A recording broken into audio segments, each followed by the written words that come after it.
গতকাল প্রকাশিত হয়েছে বরবাদ সিনেমার প্রথম রোমান্টিক গানের এক ঝলক।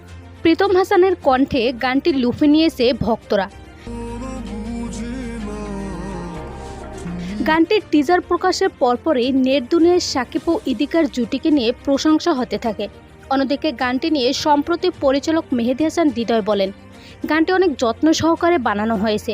গানটি আমার নিজের কাছেও খুব ভালো লাগছে। প্রীতম হাসানের কণ্ঠে শাকিব ভাইয়ের অভিনয়ে গানটি ফুটে উঠেছে।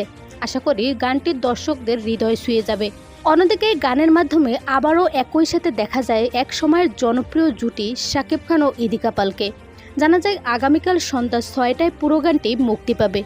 উল্লেখ হয় গান ছাড়াও মোট ৫টি গান রয়েছে, যার মধ্যে প্রীতম গেয়েছেন ২টি গান। এরপরে প্রীতমের আইটেম গানটিও শীঘ্রই মুক্তি পাবে। সো ভিউয়ার্স, গানটি নিয়ে আপনার মতামত কি জানিয়ে দিন কমেন্ট করে।